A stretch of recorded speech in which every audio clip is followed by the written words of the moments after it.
आज के जो 20-25 साल के नौजवान हैं, कल ये उम्मत की बागडोर संभालने वाले हैं। तो बुज़दिली तुम्हारे दिलों के अंदर ऐसी घर न कर जाए कि आने वाली नस्लें भी जो है इसी तरह डर और सहमे हुए माहौल में जिंदगी गुजारने पर मजबूर हो जाए। आज अगर तुम बेदार हो गए तो कल की नस्लों में शेर जरूर पैदा होंगे। और आज अगर ये चैन के अंदर खराबी आ गई, जैसे कुछ लोगों में इससे कबल आई है, हर इलाके के आज जो बड़े लोग बनते हैं, बड़े बनने का मतलब वो ये समझते हैं कि सिर्फ और सिर्फ मसलहत के साथ जीना सिखाया जाए। उनके सामने सिर्फ हिकमत और मसलहत ही है। वो ये समझते हम बड़े होने का किरदार अदा करते हैं। मेरे अजीजों, काश हमारे इलाकों में ऐसे बड़े भी होते जो खालिद बिन वलीद का किरदार बच्चों में डाल रहे होते। काश हमारे इलाकों में ऐसे बड़े भी होते जो मदीने की खवातीन का जिक्र कर रहे होते। बेटा जाओ, अल्लाह तुम्हारा मुहाफिज और निगहबान है। बच्चे अल्लाह ने दिए हैं और अल्लाह के दीन के लिए अगर तुम खड़े हो तो मैं सब कुर्बान करने के लिए तैयार हूं। कोई बाप तो ऐसा कहने वाला होता तो आज बुज़दिलों की जमात नहीं पैदा होती। आज हालात ये है, हकीकत तो ये है कि जब शेर अपनी शेरी छोड़ देता है तो कुत्ते भौंकने लग जाते हैं। कुत्तों में खुजली ज्यादा होती है और वो भौंकने पर मैदान में उतर आते हैं। आज जगह जगह आप देख रहे होंगे, उसकी वजह यह है कि मोहम्मद अरबी के शेरों को वो सोता हुआ देख रहे हैं। जिस दिन ये बेदार हुए हैं, जिस दिन ये उठ गए, पूरी दुनिया को ये अच्छी तरह से मालूम है कि हमारा चैन और हमारा सोना ये हराम करके रखे। मैं एक बात बताता हूं, करबला की दास्तानें बहुत सुनी आपने, बदर, उहद, खंदक, खैबर सब सुना है तारीख में और हमने पढ़ा है। लेकिन आज रियल लाइफ में आपकी इसी मौजूदा जिंदगी में आंखें उठा करके देख लो, एक छोटा सा इलाका है गज्जा फिलिस्तीन का, जहां की आबादी बहुत छोटी सी है और ऐसे निहत्ते हैं कि चारों तरफ से उनके लिए न मदद है न हिमायत है, बल्कि पाबंदियां, ऐसी कड़ी पाबंदियां कि आप जी नहीं सकेंगे, जी नहीं सकेंगे। उन कड़ी पाबंदियों के साथ पिछले 70 साल से वो इन मशक्कतों को झेल रहे हैं। मुकाबिल में कौन खड़ा है जानते हैं आप? वक्त का सुपर पावर, जिसके पास पेट्रोल मिसाइल की कोई कमी नहीं, जो पूरी दुनिया में दादागिरी करने में मशहूर है। अमेरिका से लेकर यूरोप और न जाने कितने ममालिक एक साथ खड़े हैं। क्या कभी आप ये नहीं सोचते, हमारी आंखें तो बहती हैं, दर्द तो होता है, तकलीफ तो होती है, लेकिन प्राउड फील भी होता है कि इतने सारे कुत्ते अगर भौंक रहे हैं तो एक छोटे से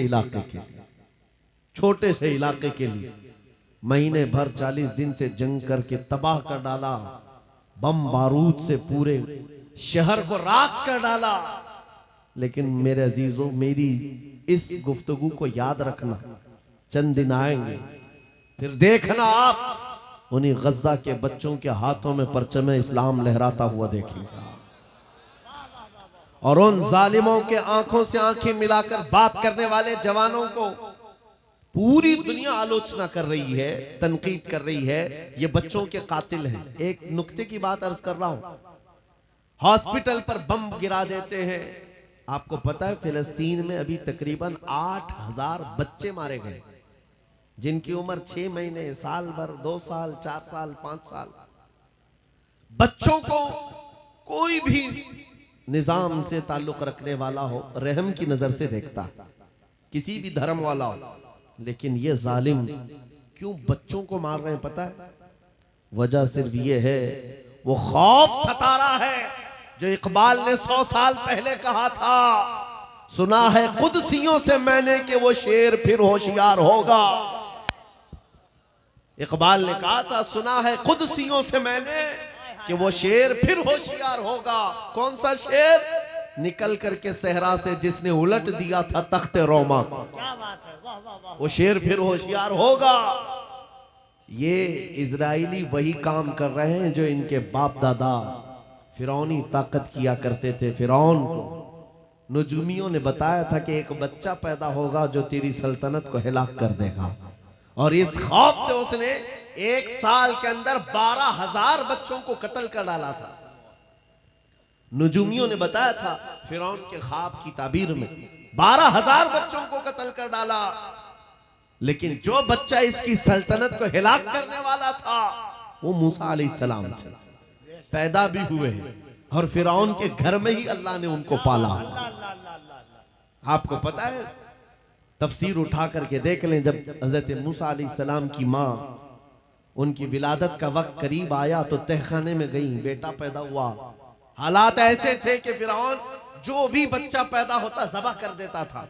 कुरान में आया युज़ब्बिऊना अब्नाअहुम व यस्तहयूना निसाअहुम, लड़की पैदा होती तो जिंदा छोड़ देते थे, बेटा पैदा होता तो ज़बह कर देते थे। अब मूसा अलैहिस्सलाम जब पैदा हुए तो क्या किया? खुदा की तकदीर और उसकी हिकमत के फैसले आपको मैं बता रहा हूं, तफसीर से ताल्लुक रखने वाली बात। अल्लाह ताला ने मूसा अलैहिस्सलाम की माँ के दिल में ये बात डाला कि एक लकड़ी के संदूक में इनको रख करके दरिया में बहा दो। और रबतना अला कुलूब, अल्लाह ताला फरमाता है कि हमने उनके दिल को बांध दिया, मजबूत किया। किसको? हजरत मूसा की माँ को। उन्होंने एक संदूक में मूसा अलैहिस्सलाम को रखा और दरिया में बहा दिया। मूसा अलैहिस्सलाम की बड़ी बहन बहते हुए संदूक का पीछा करते हुए जा रही थी, देख रही थी कहां गया है संदूक। सीधे फिरौन के बागीचे के किनारे जाकर लग गए। फिरौन की औलाद नहीं थी, फिरौन की बीवी वो बागीचे में टहलने आई थी, देखा एक संदूक आकर लगा है, गुलाब जैसा हसीन बच्चा है, उठा लिया, प्यार किया और लेकर के आई। फिरौन से कहने लगी कि हम इसको अपना बेटा क्यों ना बना ले। पहले फिरौन तो डरा कि कहीं वो मेरी सल्तनत को हिलाक करने वाला बच्चा ये तो नहीं है। बीवी ने कहा कैसी बात करते हो, ये तो दरिया से बहकर के आया है, तुम्हें पता नहीं मौला कहां से बहाकर तुम्हारी हिलाकत को लाए। तुम्हारी हिलाकत कहां से आएगी तुम्हें अंदाजा भी नहीं है। सुनो मेरी बात को। फिरौन ने बीवी की बात मान ली। मूसा अलैहिस्सलाम की परवरिश फिरौन के घर में हो रही है, फिरौन के घर में, और वो भी किस शान से। मूसा अलैहिस्सलाम पैदाइशी बच्चे हैं, दूध पिलाने की बात आई तो किसी दाया का दूध आप पकड़ते नहीं। मूसा अलैहिस्सलाम की बहन भी वहां खड़ी सब देख रही थी। फिरौन की बीवी से कहा मैं एक दाया को जानती हूं जिसका दूध हर बच्चा पकड़ लेता है। कहा बुला लाओ, हम शाही खजाने से उसे इनाम भी देंगे।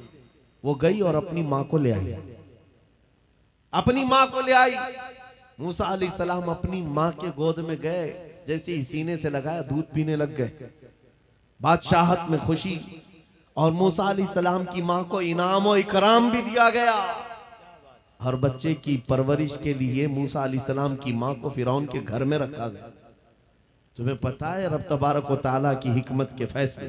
वमकरू वमकरल्लाह वल्लाहु खैरुल माकिरीन।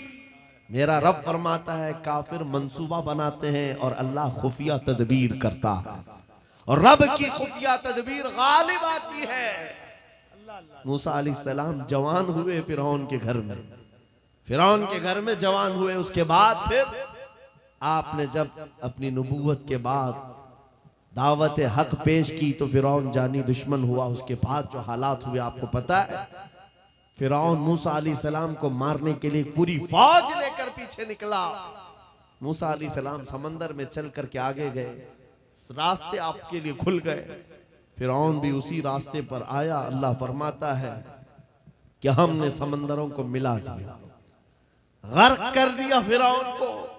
एक छोटी सी तारीख में आपको बता रहा हूं, 12,000 बच्चों का कत्ल किया इस डर से कि मुझे हिलाक करने वाला बच्चा ना पैदा हो। लेकिन जो बच्चा तेरी सल्तनत को हिलाक करने वाला था वो तेरी नाक के नीचे परवरिश पा रहा था। आज इन जालिमों ने गद्दा के हजारों बच्चों को सिर्फ इसलिए मारा है कि ये बड़े होकर के मुजाहिद ना बन जाए, ये बड़े होकर के हमें आंख दिखाने वाले ना बन जाए। और बाज़ाब्ता स्टेटमेंट में ये कहते भी हैं इन बच्चों को कत्ल करने से हमें कोई खौफ नहीं, कोई आपत्ति नहीं है, कोई तकलीफ नहीं है, इसलिए कि बड़े होकर के ये हमें आंख दिखाने वाले बनेंगे। ये डर तुम्हारा बता रहा है। कई हजार बच्चों को भी तुम कत्ल कर लो, लेकिन तुम अल्लाह की उस हिकमत से गाफिल हो जालिमो, वो अनकरीब पैदा होगा जिसको दुनिया सलाहुद्दीन कहती है, वो अनकरीब होगा। मेरे अजीजों, आज के नौजवानों से मैं ये कहता हूं, तुम्हारे दौर में भी ये डरा सहमा हुआ जो माहौल है, लोग बनाने की कोशिश कर रहे हैं। अभी देखना और हालात खराब किए जाएंगे। हमारी हुकूमत आएगी तो मस्जिदों को तोड़ डालेंगे, मदरसों को तोड़ डालेंगे। इन जालिमों को लगता है तुम्हारे सारे बिल्डोजर में ही ताकत है। सिर्फ ताकत इसी का नाम है। राज मिल जाए, तख्त मिल जाए, उस वक्त कुछ लोगों के ऊपर जुल्म करना आसान है। जिस तरह चंगेज ने भी किया, हलाकू ने भी किया, बड़े बड़े जालिमों ने किया है, और उनका हशर भी तुम्हें मालूम होना चाहिए। इंशाअल्लाह वो वक्त आएगा जब खसो खाशात की तरह तुम बहा दिए जाओगे, अखबारों में तुम्हारा नाम तक न होगा। और अगर कुछ बाकी रहेगा तो क्या रहेगा? न घबराओ मुसलमानों, अभी खुदा की शान बाकी है, अभी इस्लाम जिंदा है, कुरान बाकी है। ये जालिम काफिर क्या समझते हैं जो रोज हमसे उलझते हैं? अरे अभी करबला का आखिरी मैदान बाकी है। नारे तकबीर, नारे रिसालत, मुहाफिज़े नामूसे रिसालत, मसलके आला हजरत। नौजवानों, इस यकीन के साथ और ईमान के साथ अपनी जिंदगी को आगे बढ़ाओ। खुदारा मैं तुमसे कहता हूं, अगले दिनों के बाद जब तुम्हारे इम्तिहान का वक्त आएगा, हर उस्ताद अपने बच्चे को इम्तिहान की तैयारी करा रहा होता है। बेटा सवालात ऐसे आएंगे, टाइम इतना होगा, स्क्वाड भी होंगे, चेक करने वाले एग्जाम हॉल में बार बार आएंगे, तुम्हें देखेंगे। उस वक्त तुम खौफ से अपने हाथ में कपकपी नहीं पैदा करना, दिल को जमाना और अपना इम्तिहान मुकम्मल करना। यह हर उस्ताद अपने बच्चों को तरकीन करता रहता है। अजीज़ान गिरामी वक़ार, इस मिंबरे नूर से मैं आपको इस बात की तलकीन करके जाता हूं, इम्तिहान की घड़ी अनकरीब आने वाली है, आपके साथ भी। और जो इम्तिहान तुम्हारा होगा वो इस्तिकामत का इम्तिहान होगा, तुम्हारे ईमान पर जमे रहने का, तुम्हारे डटे रहने का इम्तिहान होगा। देखना बहुत सारे पार्टी बदल लेंगे, बहुत सारे मसलहतों के पर्दों में छुप जाएंगे, बहुत सारे लोग किसी की धोती में पना ले रहे होंगे, कोई किसी की साड़ी में पना ले रहा होगा, लेकिन जो आशिक़ मुस्तफा है वो बढ़ चढ़ करके ये ऐलान कर रहा होगा, अपना सब कुछ गुंबद खजरा कल भी था, और मेरे नबी से मेरा रिश्ता कल भी था। और बस इस बात के साथ तुम्हें जमे रहना है, यकीन के साथ, एतमाद के साथ। अज़ीज़ान गिरामी वक़ार, कौन सी ऐसी ताकत है, कौन सी ऐसी कुव्वत है जिसने इस्लाम को खत्म किया या खत्म करने की ताकत रखती है? अल्लाह करीम जल्ल शानुहु खुद कुरान पाक में फरमाता है, युरीदूना लियुत्फिउ नूरल्लाहि बिअफ़वाहिहिम व यअबल्लाहु इल्ला अन युतिम्मा नूरह।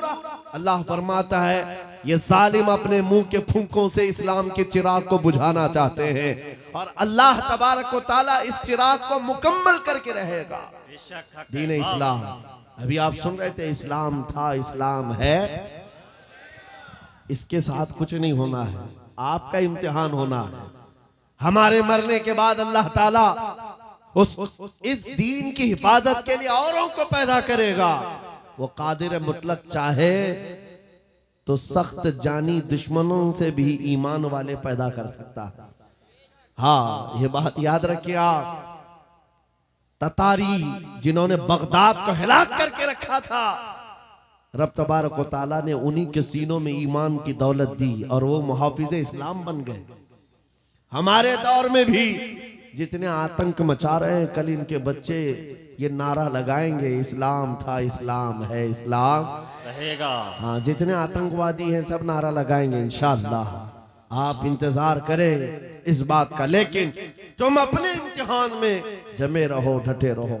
अगर तुमने नबी पाक सल्लल्लाहु अलैहि वसल्लम के इस दीन के साथ, इस शरीयत के साथ नाइंसाफी की, तो कल मेरे आका को क्या जवाब दोगे? कल मैदान क़यामत में तुम्हें खड़े होना है, हुजूर पाक सल्लल्लाहु तआला अलैहि वसल्लम की बारगाह में जवाब देना है। अगर मेरे आका ने पूछ लिया कि जिस वक्त मेरी शरीयत पर हमले हो रहे थे, जिस वक्त मेरे दीन को कुत्ते नोचने की कोशिश कर रहे थे, ऐ नौजवान बता तू मेरी सुन्नतों के साथ कितना अमल कर रहा था, तुम क्या जवाब दोगे? आका मैं आपकी दाढ़ियां निकाल करके गटर नालियों में फेंकता था, मैं यहूदियों और ईसाइयों के तरीकों पर चलता था, क्या तुम नबी पाक को यह जवाब दोगे? आका रात भर में गाने सुन करके सोता था, सुबह फजर की नमाज कज़ा करता था, ये जवाब दोगे? क्या जवाब दोगे?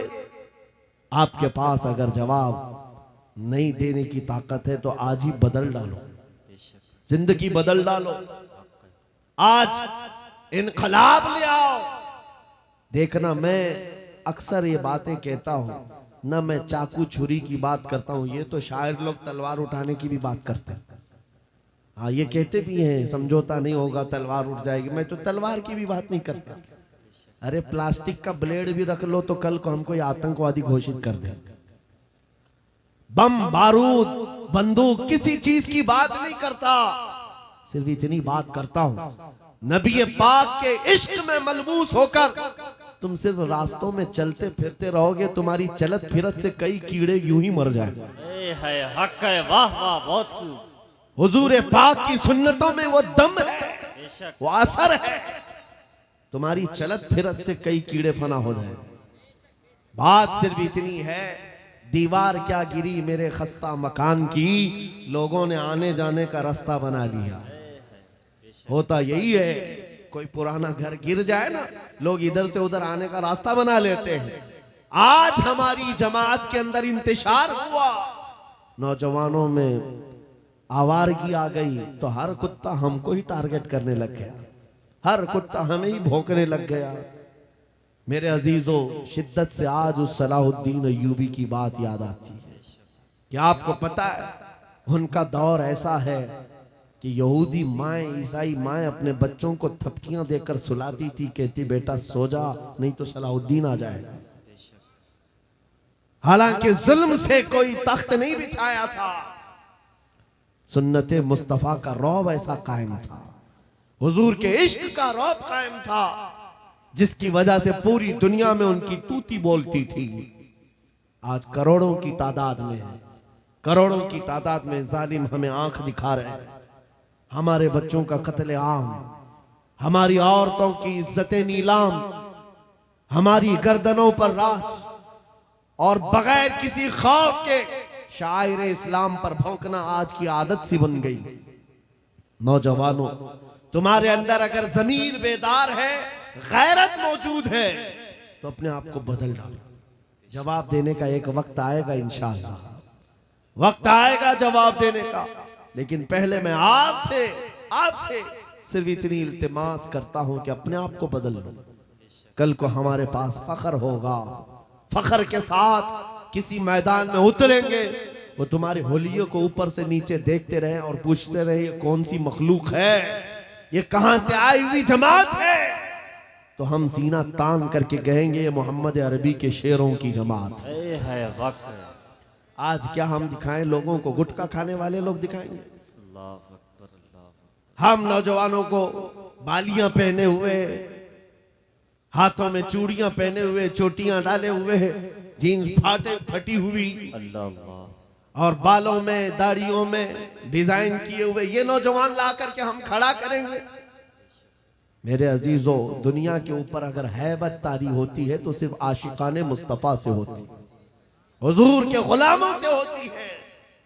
आज से 3 साल पहले पैरों से माजूर एक खादिम हुसैन ललकारता था, व्हील चेयर पर बैठ करके ललकारता था।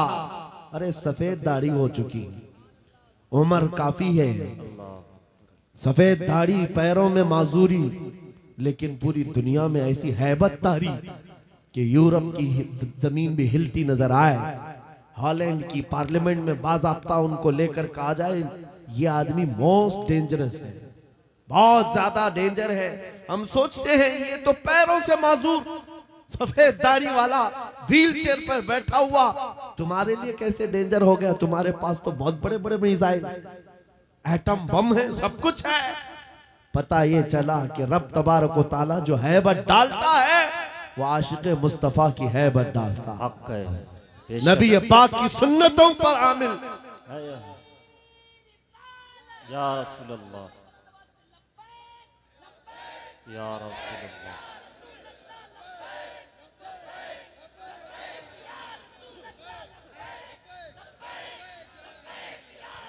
सैयदना उमर इब्ने खत्ताब रज़ी अल्लाह ताला अन्हु का दौर है।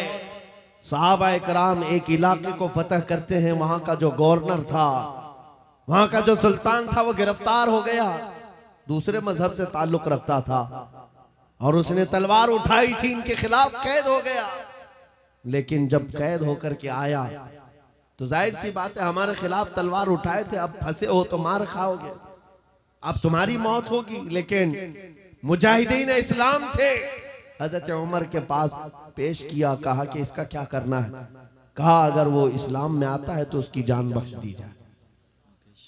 उस बादशाह से कहा गया कि तू अगर ईमान ले आता है तो तुझे तेरी जान भी वापस और तेरा मुल्क और तेरी सल्तनत भी तुझे लौटा दी जाए, तू ही बादशाह, तू ही गवर्नर है।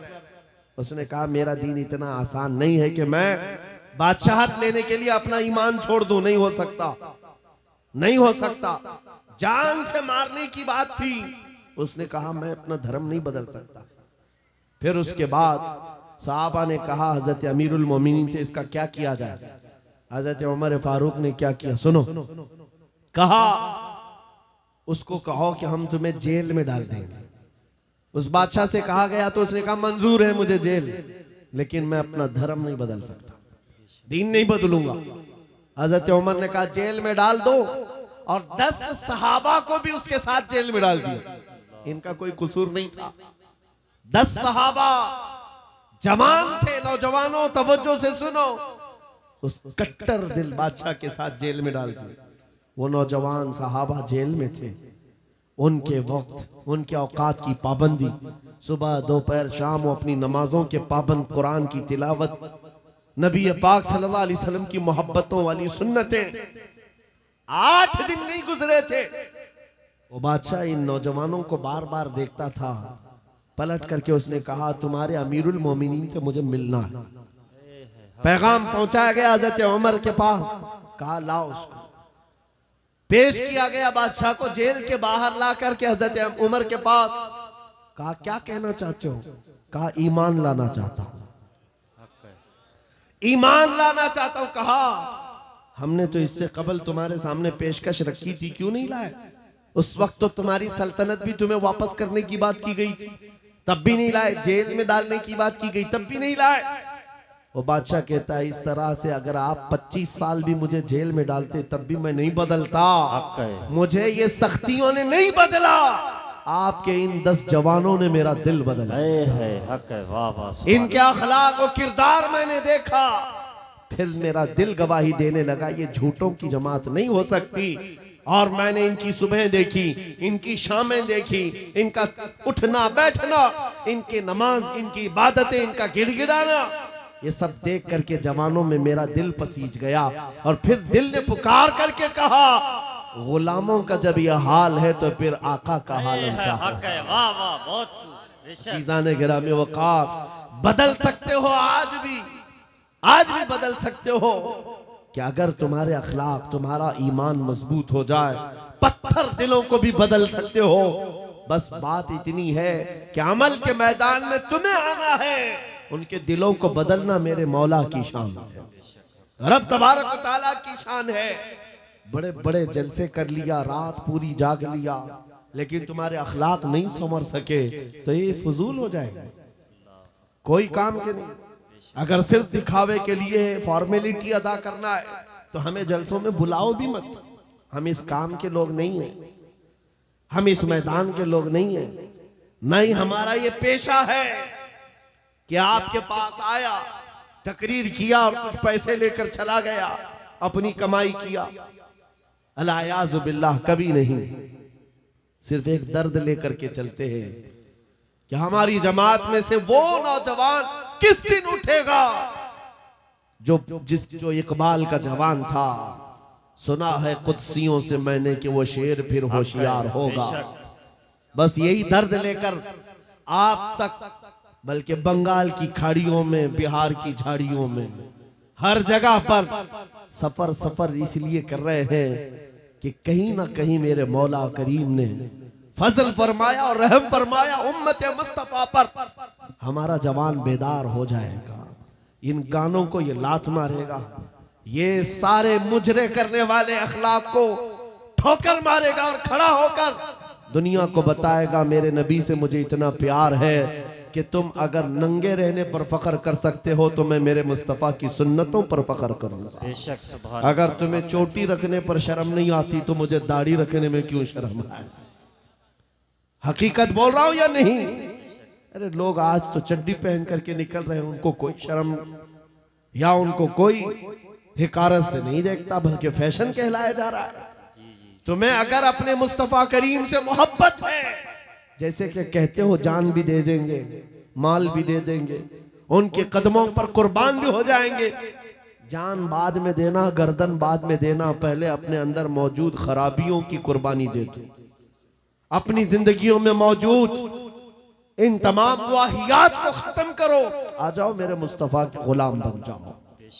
एक सवाल करता हूं, दिल पर हाथ रख करके और यकीन के साथ मुझे बताओ, अगर कोई तुम्हें हुजूर का गुलाम कहे तो बुरा लगेगा? किसी को बुरा लगेगा? बल्कि मैं तो ये कहता हूं, दुनिया मुझे हुजूर के दरबार का कुत्ता कहकर पुकारे, मेरी जिंदगी की मेराज। हमारी सआदत है, हुजूर के दरबार का कुत्ता कहलाना भी हमारे लिए फख्र है। आपको अगर कोई गुलाम कहता है तो एतराज है आपको बुरा लगेगा? बल्कि हुजूर का गुलाम होना ये सबसे बड़ा शरफ है, सबसे बड़ी सआदत है। तो जब आपको दुनिया कोई हुजूर का गुलाम कहे तो बुरा नहीं लगता, तो अमल करने में बुरा क्यों लगता है? पूरे के पूरे गुलाम बन जाओ हुजूर अकरम सल्लल्लाहु तआला अलैहि वसल्लम ने। नहीं, आप झूठ बोलते हैं।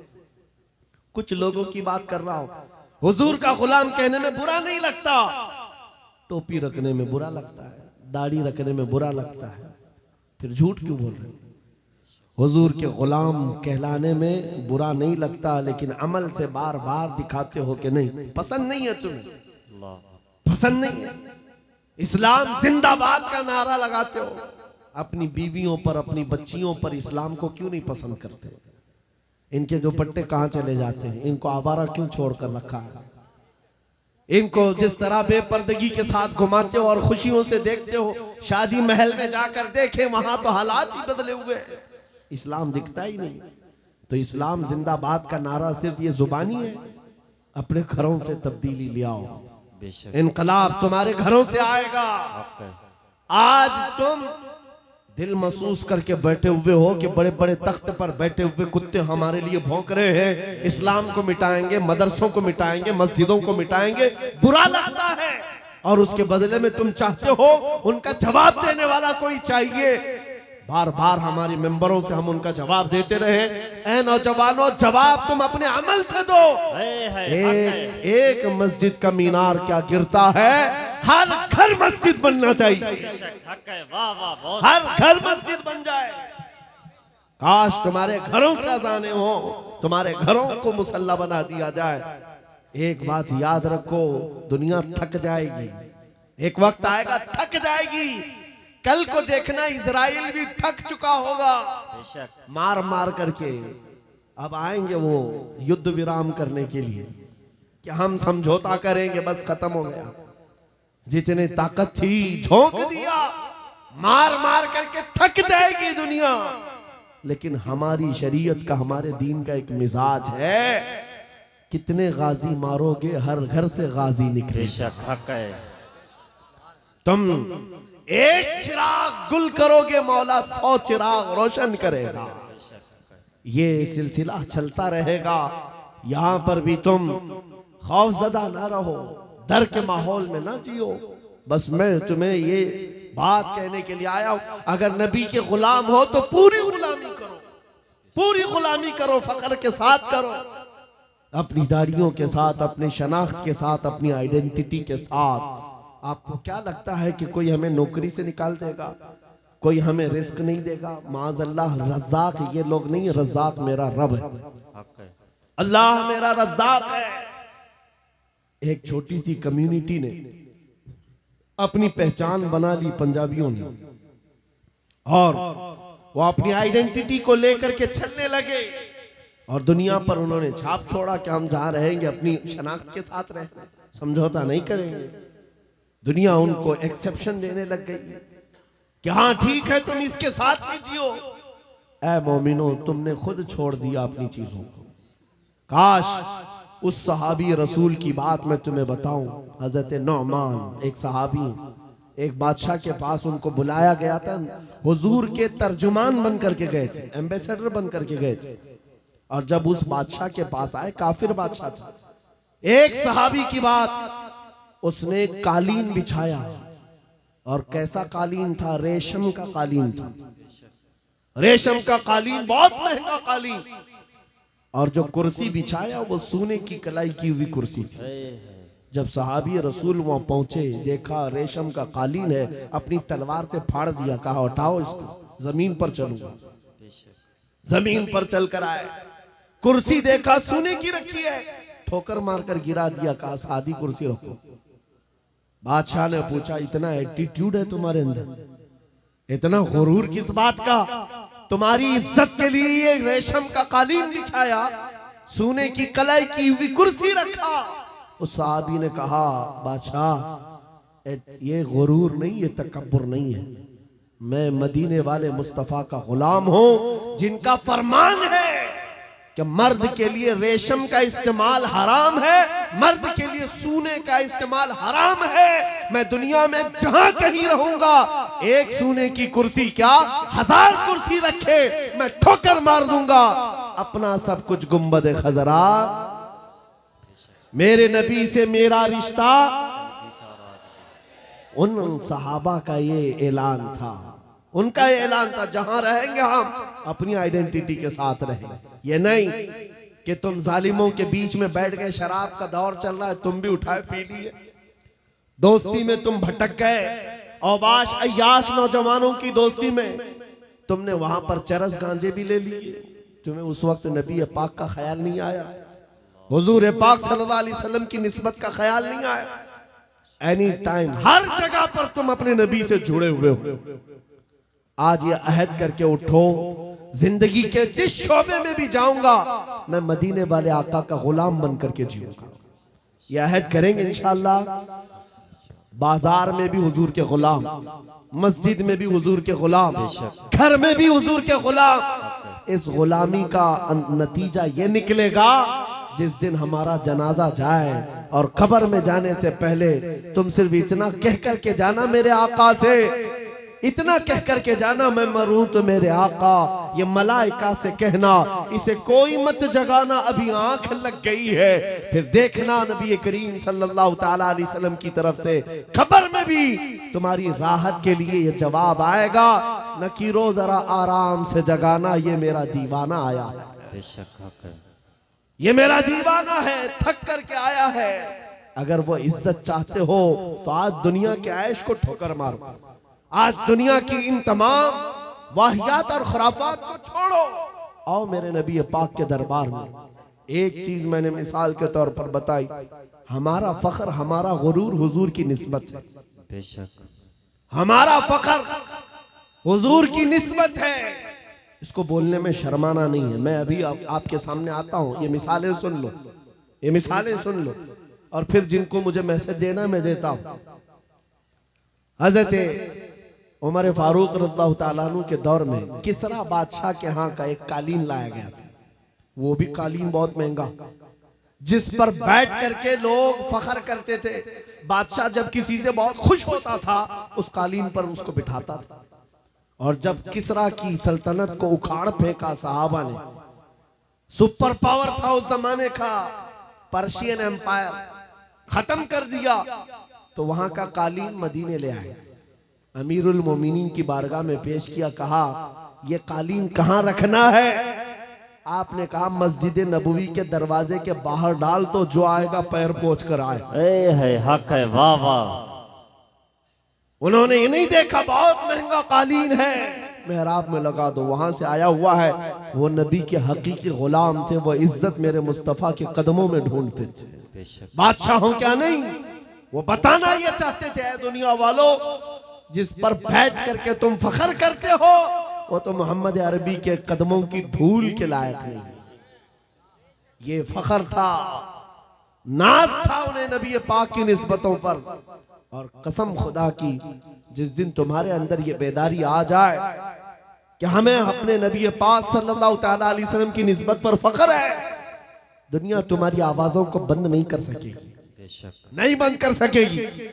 आज मेरे मुतालिक बहुत सारी चीजें मशहूर हैं और मैं इस बात से खौफ नहीं करता कि कल मेरे साथ क्या होने वाला है। मेरा अकीदा यह है, मौत आनी है तो मच्छर से भी अल्लाह ताला मौत लाए। मौत आनी है, चूंटी और मच्छर से भी आदमी मर जाएगा, और नहीं आनी है तो मोदी योगी से भी नहीं आएगी। है हक है, वाह वाह, नारे तकबीर, नारे रिसालत, जश्न गौसुल वरा, खलीफे हुजूर ताजुल शरिया, खलीफे हुजूर गयासे मिल्लत, नारे तकबीर, नारे रिसालत। ये मिजाज लेकर के चलो, हमारे पास जो दौलत है वो हुजूर पाक की निस्बत है, नबी पाक सल्लल्लाहु अलैहि वसल्लम की मोहब्बत है, लासवाल दौलत है जो हमें बेखौफ बनाती है, जो हमें निडर बनाती है। लोगों के दरमियान ही नहीं, पूरी दुनिया के दरमियान तन्हा रह करके भी नबी पाक का गुलाम अपने आप को महफूज समझता है। बेशक वजह क्या है? जिस दिन मौत आएगी अपनी ही चादर ओढ़कर सो जाए, इसलिए कि दुनिया कितने दिन की है। हमारा तो ये अकीदा है, एक ना एक दिन दुनिया से जाना है और कब्र में पहुंचना है, लेकिन असल जिंदगी तो आंखें बंद होने के बाद शुरू होनी, देखनी है हश्र में इज्जत रसूलुल्लाह की। हक है, वाह वाह। जब उस दिन मैदान महशर में जमा होंगे, सारे कीड़े मकोड़े भी लाए जाएंगे, अपने वक्त के जबाबरा, तागूत, ताकत, सारे फिरौनी मिजाज के बादशाह भी लाए जाएंगे और खड़े होंगे। उस वक्त की बात होगी मेरे अजीजों, फिर हर कोई हुजूर पाक सल्लल्लाहु अलैहि वसल्लम की तरफ टकटकी बांध कर देख रहा होगा। हर कोई ये सोच रहा होगा, ये लब हिला दे मेरी बख्शिश हो जाए, ये लब हिला दे मेरी बख्शिश हो जाए, मेरी मगफिरत हो जाए, मुझे माफ कर दिया जाएगा। लेकिन मेरे अजीजों, उस दिन के आने से पहले जब तागूती ताकतों को वहां रगड़ा जा रहा होगा, रब का हुक्म होगा, लिमनिल मुल्कुल यौम, आज की बादशाहत किसकी है? लिल्लाहिल वाहिदिल कहार, एक कहर करने वाले खुदा की है।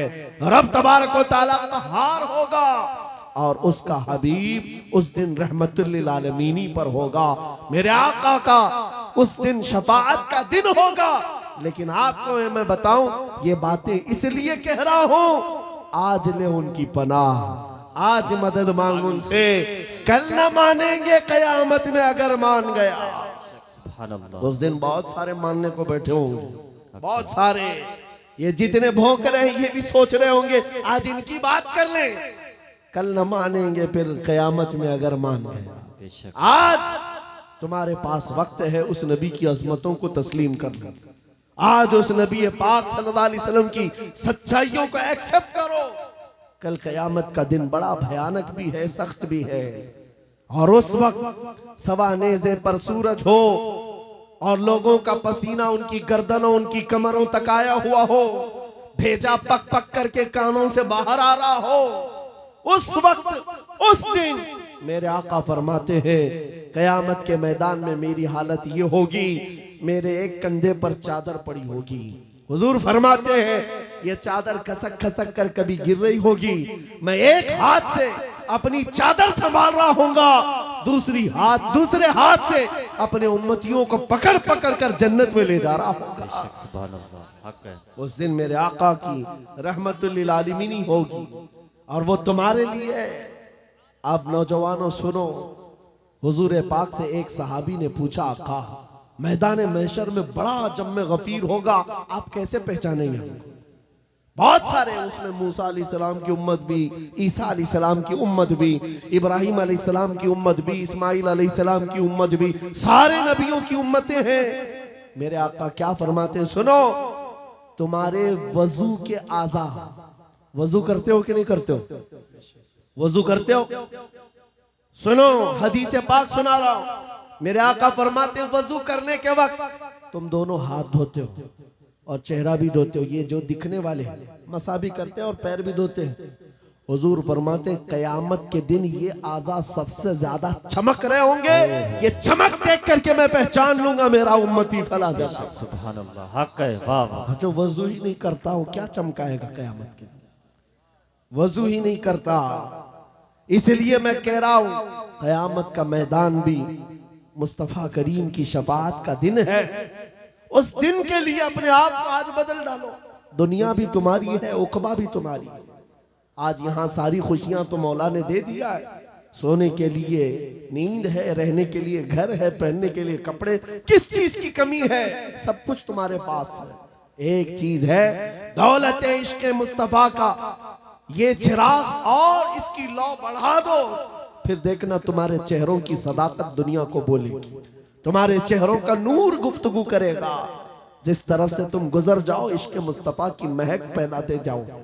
अजीजा ने गिरामे वक़ार, मैं इस मैसेज के साथ अपनी गुफ्तगू समेटना चाहता हूं, इस मैसेज के साथ कि जितने आज इस्लाम के खिलाफ बोल रहे हैं, ये सुन सुन करके नौजवानों के दिलों में ये बात आने लग गई कि हालात बड़े खराब हैं, अभी कुछ बोलना नहीं। यही तो दिन है बोलने के, यही तो दिन है जवाब देने के। तुम इंतजार करते रहोगे, अच्छे दिन आएंगे तब हम बोलेंगे। और झूठे लोगों के अच्छे दिन कभी नहीं आते। झूठों ने जो अच्छे दिन के नारे फैलाए वो कभी नहीं आते। मैं आपसे कहता हूं मेरे अजीजों, एक मशहूर मुहावरा है, गाड़ी चलाना सीखना हो तो ट्रैफिक में ही चलाना पड़ेगा। तुम अगर इंतजार करते रहो रोड खाली होगा तब गाड़ी चलाओगा, तो तुम इसी तरह रोड के खाली होने के इंतजार में रह जाओगे और ड्राइविंग सीट पर आ भी नहीं पाओगे। भीड़ भाड़ को देखो, ट्रैफिक में ही लेकर उतर जाओ और एक ना एक दिन ड्राइविंग सीट मिल ही जाएगी, बैठ जाओगे। आज ऐ नौजवानों, क़ियादत करना है। हालात के अच्छे होने का इंतजार मत करो। जिस तरह के हालात हैं, मुझे इश्क मुस्तफा के साथ खड़ा होना। आज एक बात सुन लो, मैं रुखसत होता हूं।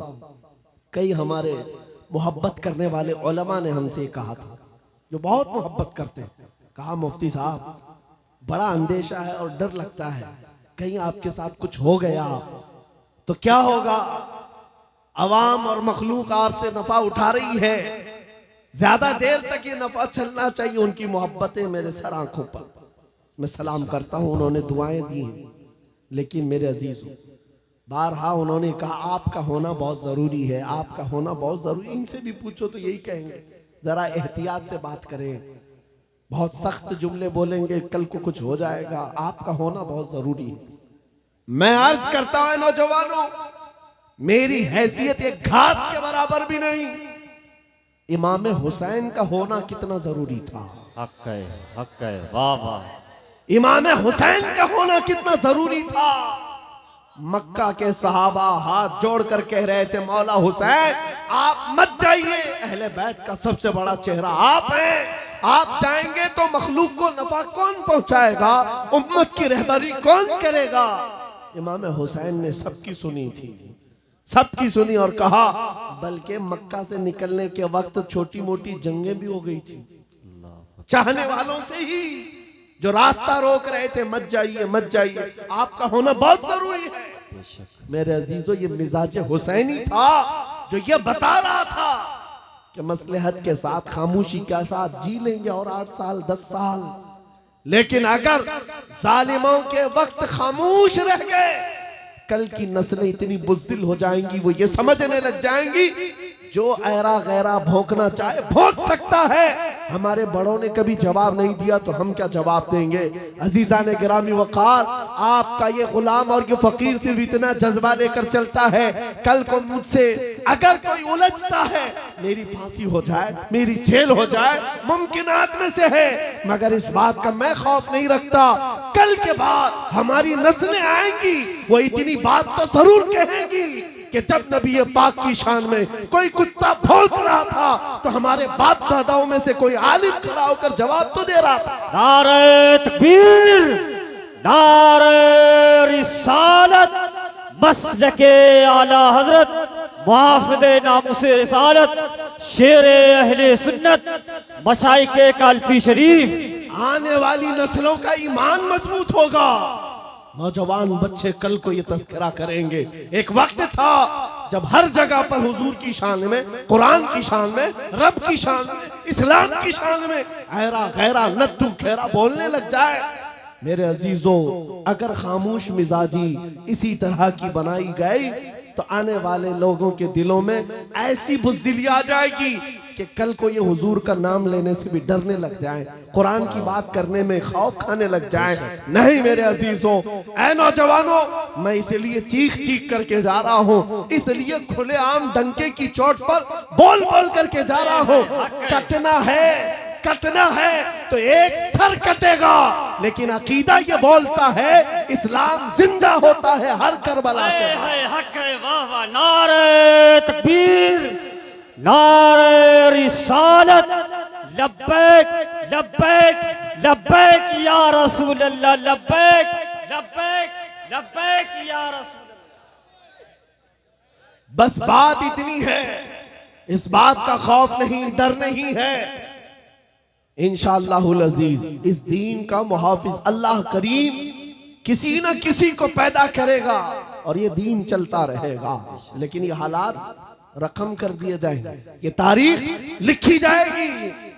हुजूर पाक सल्लल्लाहु अलैहि वसल्लम, आपको पता है आज से तकरीबन मेरे अंदाजे के मुताबिक 600-700 साल पहले की तारीख लिखी हुई है।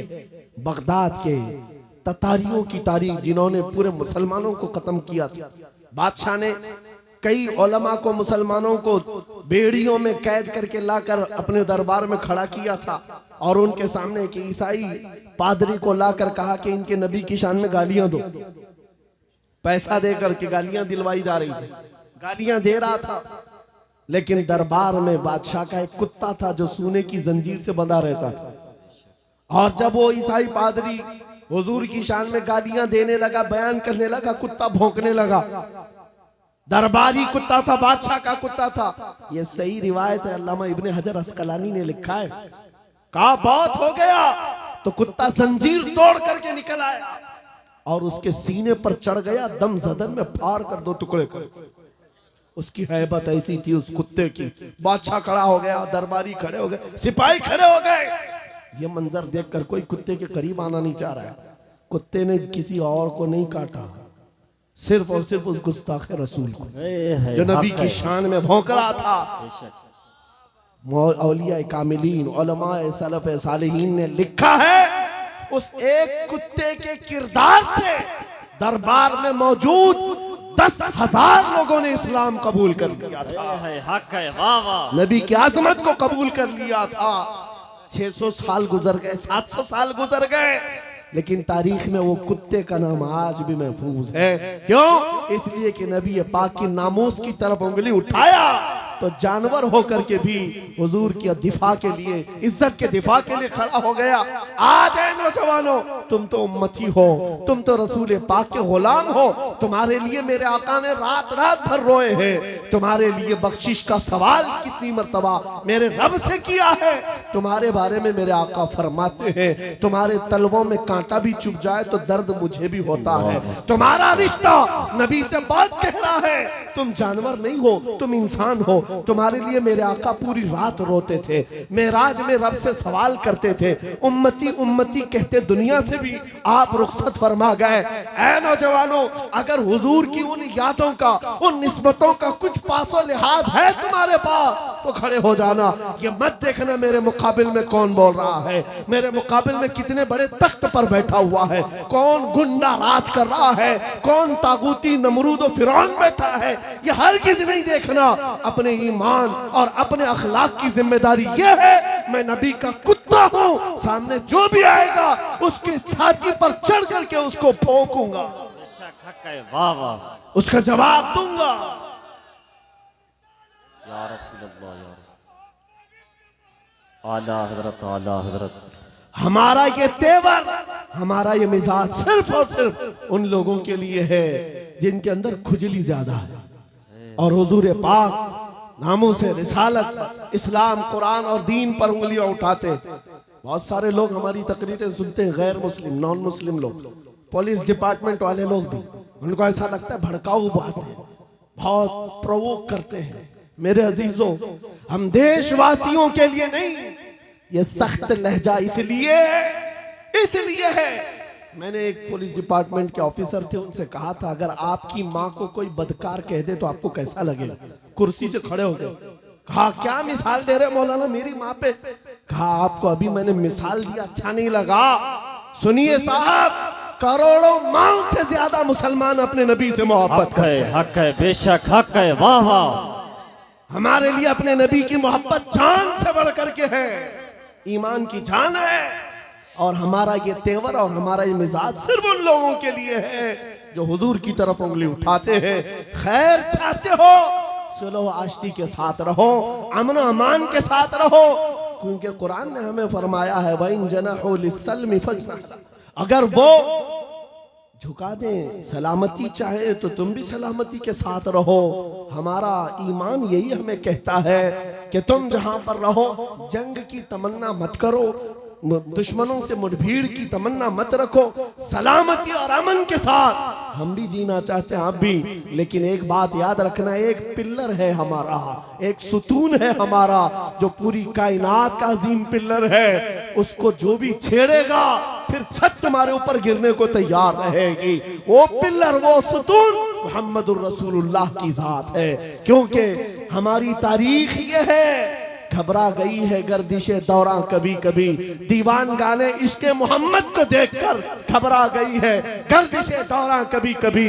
वो मेरे आबा व अजदाद थे, ऐ सुन्नियों तुम्हारे आबा व अजदाद थे, तुम्हारे वो पुरखों की तारीख थी जिन्होंने दरिया नहीं देखे घोड़े डाल दिए थे, जिन्होंने पहाड़ नहीं देखे चढ़ा दिए थे, जिन्होंने आंधियां नहीं देखी अपने नबी का परचम लहरा दिया था, टल न सकते थे जंग में अगर अड़ जाते थे, पांव शेरों के भी मैदान से उखड़ जाते थे, हक से सरकश हुआ कोई तो बिगड़ जाते थे।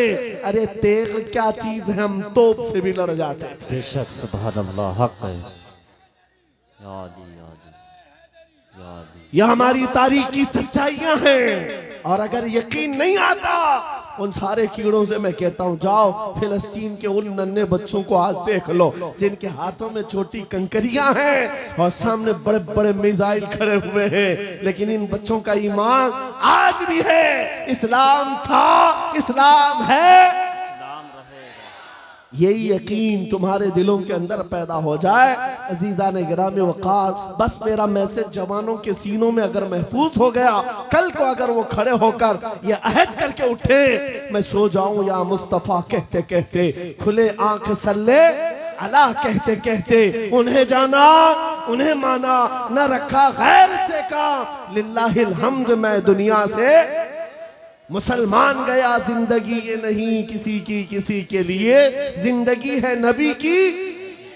अरे ना समझ मरते हैं जिंदगी के लिए, जीना मरना है सब कुछ नबी के लिए। आओ बारगाह मुस्तफा में अहद करके उठते हैं, वादा करके उठते हैं। आका दूसरों के लिए बहुत जी लिया, लेकिन आज वादा करता हूँ या रसूल अल्लाह, दहन में जुबान तुम्हारे लिए, बदन में है जान तुम्हारे लिए। हम आए यहाँ तुम्हारे लिए, उठे भी वहाँ तुम्हारे लिए। लब्बैक या रसूल अल्लाह, लब्बैक या रसूल अल्लाह, लब्बैक या रसूल अल्लाह।